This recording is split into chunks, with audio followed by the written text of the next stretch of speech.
Welcome to my channel totally top कहानी। आज हम आपको सुनाने जा रहे हैं शिव और बैलगाड़ी की कहानी। यह कुछ 300 साल पहले की बात है। कर्नाटक के संदूर दक्षिण क्षेत्र में अपनी बूढ़ी माँ के साथ एक योगी रहते थे। उनकी माँ काशी जाना चाहती थी ताकि वह विश्वनाथ जाकर शिव की गोद में प्राण त्याग सके। इसके अलावा उसने अपने जीवन में अपने बेटे के साथ कुछ नहीं मांगा था। उसने कहा, मुझे काशी ले चलो, मैं बूढ़ी हो रही हूँ, मैं वहीं जा के मरना चाहती हूँ।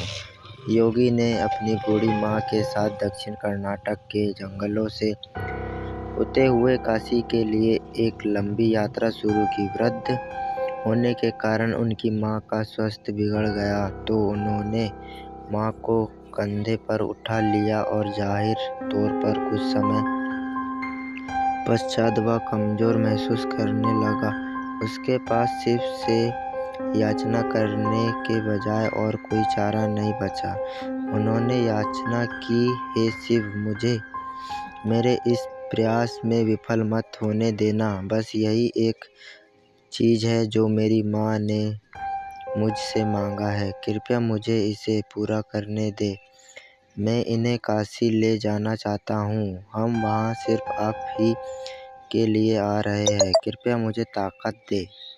तब जैसे ही उन्होंने चलना शुरू किया तो पीछे से एक घंटी की आवाज़ सुनाई दी, जैसे कोई बैलगाड़ी आ रही हो। उन्हें धुंध से उभरती हुई एक बैलगाड़ी दिखाई दी जिसे एक बैल खींच रहा था, जो थोड़ा अजीब था क्योंकि एक बैल वाली बैलगाड़ी छोटे रास्तों के लिए होती है। जब सफ़र लंबा और जंगली इलाके से होते हुए हो तो हमेशा 2 बैल ही गाड़ी खींचते हैं, पर जब आप थके हो तो ऐसी बारीकियों को किसे परवाह। गाड़ी नज़दीक आई पर वह चालक को नहीं देख पाए क्योंकि चालक लापदे में था और बाहर दूध भी था। मेरी माँ बीमार है, क्या हम आपकी गाड़ी में यात्रा कर सकते हैं? उन्हें कहा। अंदर बैठे व्यक्ति ने सिर हिला के कहा। वे दोनों गाड़ी में बैठ गए और बैलगाड़ी आगे चलने लगी। कुछ समय बाद योगी का ध्यान इस ओर गया कि जंगली रास्ता होने के बावजूद भी बैलगाड़ी बहुत आसानी से आगे बढ़ रही थी। तब उन्होंने नीचे देखा और पाया कि पहिए घूम नहीं रहे हैं, वे रुके हुए थे, पर गाड़ी आगे बढ़ रही थी। तब उन्होंने बैल की तरफ देखा और पाया कि बैल बैठा हुआ था पर बैलगाड़ी चल रही थी। तब उन्होंने चालक की ओर देखा और पाया कि वह सिर्फ लापता ही था।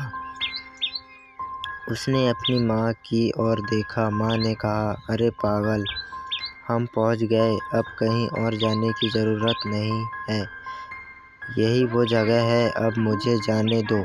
इतना कहा कि माँ ने शरीर छोड़ दिया। बैलगाड़ी और चालक सब विलीन हो गए। योगी अपने गांव लौट आया। लोगों ने सोचा, यह इतनी जल्दी लौट आया है, ये अवश्य ही अपनी माँ को कहीं छोड़ के आया है, यह उसे काशी नहीं ले गया। उन्होंने उसे पूछा, तुम अपनी माँ को कहाँ छोड़ आए? उसने उत्तर दिया, हमें वहाँ जाना नहीं पड़ा, शिव खुद आए थे हमारे लिए। क्या बकवास है, उन्होंने कहा। योगी ने उत्तर दिया, मुझे फ़र्क नहीं पड़ता कि आप क्या सोचते हैं, वे आए थे हमारे लिए और यही सच है। मेरा जीवन ज्योतिर्मयी हो गया है, यह मैं अपने अंदर में जानता हूँ। अगर आप नहीं मानते तो यह आप जाने। तब उन्होंने पूछा, ठीक है, हमें कुछ ऐसा दिखाओ कि हम माने कि तुमने सच में शिव को देखा है। और वे सच में तुम्हारे लिए आए थे। योगी ने कहा, मैं नहीं जानता, मैंने उन्हें नहीं देखा, मुझे सिर्फ एक लापता दिखा। वहाँ कोई चेहरा नहीं था, वहाँ कुछ नहीं था, वहाँ खाली था। अचानक सब ने देखा कि वह खुद वहाँ नहीं थे, सिर्फ उनके कपड़े ही दिखाई पड़ रहे थे। वे दक्षिण भारत के महान संत बने। जहाँ भी वह जाते लोग उन्हें बिना चेहरे वाले योगी के रूप में लोग जानते।